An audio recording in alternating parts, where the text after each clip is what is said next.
आज की हमारी इस प्रेस कॉन्फ्रेंस में हमारे मध्य युवा मोर्चा के ऊर्जावान राष्ट्रीय अध्यक्ष माननीय तेजस्वी सूर्य जी, हमारे राष्ट्रीय महामंत्री वैभव सिंह जी, राष्ट्रीय उपाध्यक्ष अभिनव प्रकाश जी, राष्ट्रीय कार्यालय मंत्री विनीत त्यागी जी, राष्ट्रीय social media incharge Kapil Parmar ji रहेंगे और आप सबका मैं यहाँ पे आने पे बहुत बहुत स्वागत करता हूँ और मैं अनुरोध करूँगा तेजस्वी जी को कि हमारा आज का इस प्रेस कॉन्फ्रेंस का विषय रखें।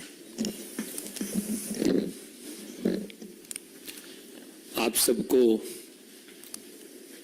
इस प्रेस वार्ता में स्वागत है। इस प्रेस वार्ता के इस मंच पे मेरे साथ युवा मोर्चा के राष्ट्रीय महामंत्री वैभव सिंह जी,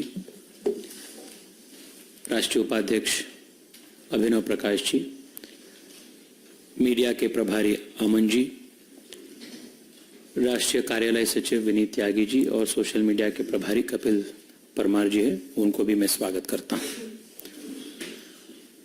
साथियों, आप सब जानते हैं कि कल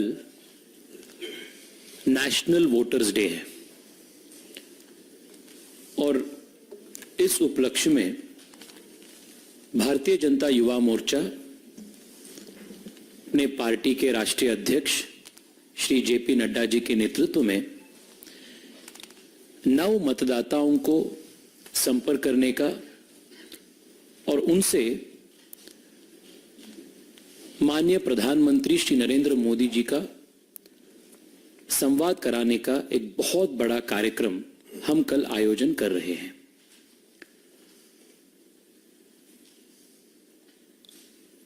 देश में लगभग 7 करोड़ से ऊपर नव मतदाता है जो 18 to 25 के ईयर्स के बीच में के हैं और 2014 और 2019 के दोनों चुनाव में ये जो यूथ वोटर्स थे, फर्स्ट टाइम वोटर्स थे, इनका बहुत बड़ा रोल मोदी जी के इलेक्शन में और री इलेक्शन में हुआ था। और पिछले 9 साल में माननीय प्रधानमंत्री नरेंद्र मोदी जी के सरकार युवा केंद्रित विकास को ही ध्यान देकर बहुत सारे योजनाएं, बहुत सारे policies focus primarily on the youth हम चलाए हैं। Whether it is the new education policy which came after 36 long years, or whether it is the increase in the number of IIMs, IIT, AIIMS, central universities, the number of medical colleges, the number of postgraduate medical seats, the number of opportunities that the young of India have been given with the sheer infrastructure creation in the education sector is unparalleled. Digital India हो या startup India हो, drone sector हो या aerospace जैसे sector को भी पहली बार देश के प्राइवेट एंटरप्रेन्योर्स को खोलने का काम हो, हर सारे पॉलिसी, हर सारे योजना युवाओं को केंद्रित कर कर माननीय मोदी जी ने किए हैं। और पिछले 10 साल में जो नीति आयोग की रिपोर्ट गरीबी के ऊपर स्टडी कर कर जो विषय रखे हैं, the NITI Aayog report states that around near about 25 crore people have come out of poverty, and उसमें भी बहुत बड़ा जो रोल है, बहुत बड़ा जो उसका लाभ है, वो देश के युवाओं को मिला है। और पिछले 10 साल में देश में जो इंफ्रास्ट्रक्चर क्रिएशन का बहुत बड़ा रेवोल्यूशन जो शुरू हुआ है, वो एयरपोर्ट्स हो, पोर्ट्स हो, हाईवेज हो, मेट्रो हो, railway electrification, railway doubling, railway expansion, ऐसे जो इंफ्रास्ट्रक्चर बढ़ोतरी जो देश में हुआ है, इसका भी डायरेक्ट और इनडायरेक्ट लाभार्थी देश के युवा है। और historically, this is a time when the unemployment in the country is also at an all-time low because of the multiple employment opportunities that have been created for the youth and the rapid growth and pace of the country's economy.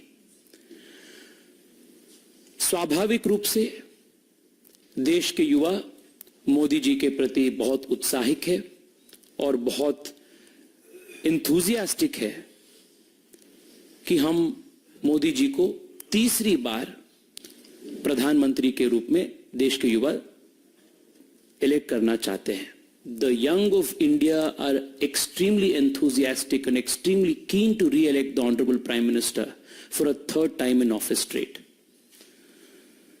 इन दृष्टि से कल देश के 5,000 अलग अलग स्थानों में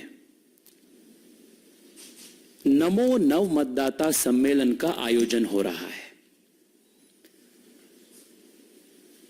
13 जनवरी को माननीय राष्ट्रीय अध्यक्ष जी जेपी नड्डा जी के द्वारा हम एक रजिस्ट्रेशन लिंक अनावरण किए थे और आज तक लाखों संख्या में देश के युवा कल के कार्यक्रम में भाग लेने के लिए इस रजिस्ट्रेशन लिंक पे प्रायर रजिस्ट्रेशन कर चुके हैं और कल लाखों संख्या में 5,000 सम्मेलन में युवा ये नव मतदाता सम्मेलन में भाग लेने वाले हैं और माननीय प्रधानमंत्री जी के साथ सीधा इंटरैक्ट करने वाले हैं, मोदी जी के मार्गदर्शन प्राप्त करने वाले हैं।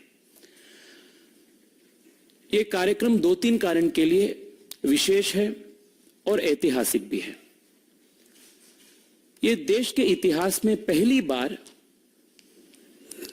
a prime minister is interacting with first time voters at this scale ever. So directly or indirectly about 1 crore first time voters will be touched in tomorrow's interaction and tomorrow's program. So this is historic in the sense that it is the first time that the youth wing of any political party is organizing an interaction with first-time voters with the country's Prime Minister at this scale. There is also another dimension which is special about this program. प्रधानमंत्री जी हमेशा युवाओं को politics में और राष्ट्र निर्माण में contribute करने के लिए वो एनकरेज करते रहते हैं हमेशा। और वोटिंग और participation in elections as a voter, it's a very very important statutory and a national responsibility for the young people. कल माननीय प्रधानमंत्री जी के मार्गदर्शन के बाद और उत्साह के साथ देश के करोड़ों नौजवान, देश के करोड़ों नए मतदाता अपने इलेक्टोरल प्रोसेस में, अपने डेमोक्रेटिक प्रोसेस में और उत्साह के साथ भाग लेंगे। And this program is also going to strengthen and deepen the democratic roots in India. देश के ये 5,000 सम्मेलनों में एक बहुत अच्छा प्रदर्शनी भी हम डिस्प्ले करेंगे, जिसमें युवाओं को 2014 के भारत, 2014 से पहले का भारत और मोदी जी प्रधानमंत्री जी बनने के बाद के भारत, इस दोनों का एक कॉन्ट्रास्ट देश के युवाओं को मिलेगा। और सबसे महत्वपूर्ण काम यह भी है कि कल हम देश के लाखों युवाओं को मोदी जी के विजन के अनुसार विकसित भारत एम्बेसडर के रूप में उनको रजिस्ट्रेशन भी हम करेंगे। मोदी जी के विजन जो है that bye 2047 India will be a developed country and that the young of India will play a very very vital role in that transformation. उस उपलक्ष्य में हम कल लाखों संख्या में देश के युवाओं को विकसित भारत एम्बेसडर्स के रूप में हम उनको रजिस्ट्रेशन भी करेंगे। तो इस कार्यक्रम के लिए पिछले 15 दिन से युवा मोर्चा के हजारों कार्यकर्ता देश के कोने कोने में, स्कूल्स में, कॉलेजेस में, कोचिंग सेंटर्स में, ट्यूशन सेंटर्स में, प्लेग्राउंड्स में, बूथ में जाकर ये नव मतदाताओं का संपर्क करने का, इस कार्यक्रम में उनका रजिस्ट्रेशन कराने का काम हमने पूरे देश में किए हैं। और कल माननीय प्रधानमंत्री जी के मार्गदर्शन और उद्बोधन के लिए हम सब बहुत उत्सुक हैं। और मैं मानता हूं बहुत विश्वास के साथ कि माननीय प्रधानमंत्री जी के ये कार्यक्रम के बाद, माननीय प्रधानमंत्री जी के ये मार्गदर्शन के बाद देश के नए मतदाता बहुत उत्साह के साथ इस बार भी चुनाव में as responsible electors, as very responsible voters वो अपने दायित्व निभाएंगे और देश निर्माण काम में अपना बहुत बड़ा योगदान प्रदान करेंगे। आप सबको बहुत बहुत धन्यवाद।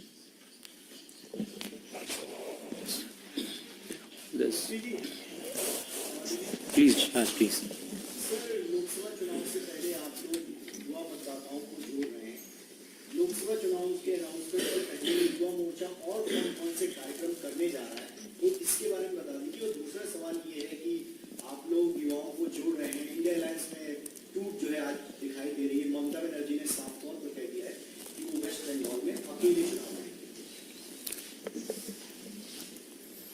जहां तक युवा मोर्चा के आगामी कार्यक्रमों के बारे में आपका सवाल है, जैसे जैसे अपना कार्यक्रम तय होगा मैं आप सबके सामने आकर कार्यक्रम का जो विवरण होगा मैं आप सब के बीच में रखूंगा।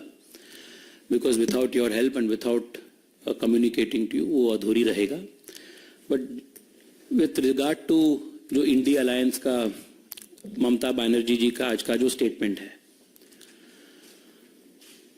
अमन जी मैं बहुत सारे बार कह चुका हूं कि ये जो इंडिया अलायंस है ये एक बहुत अननेचुरल अलायंस है। ये सांप और मंगूस के अलायंस है। वो बहुत अननेचुरल है, इसलिए वो नेचुरल डेथ इसका हो रहा है। अब देखिए वो वेस्ट बंगाल में सीपीएम भी है, कांग्रेस भी है, टीएमसी भी है। केरला में जो रोज आपस लड़ते रहते हैं ऐसे सीपीएम भी है और कांग्रेस भी है। और यहां दिल्ली में आम आदमी पार्टी भी कहते हैं कि हम इंडिया अलायंस में हैं, कांग्रेस भी कहते हैं हम इंडिया अलायंस में हैं, दोनों आपस में रोज लड़ते रहते हैं। This is like an alliance between mongoose and the snake. So this was a non starter from the day it was announced. Like our Rashtriya Adhyaksh ji, Nadda ji said in an earlier Yuva Morcha program, the reason why India Alliance conducts its meetings also virtually is because it's a virtual alliance. इसका जमीनी हकीकत कुछ नहीं है. This was a non-starter and it will continue to be a non-starter.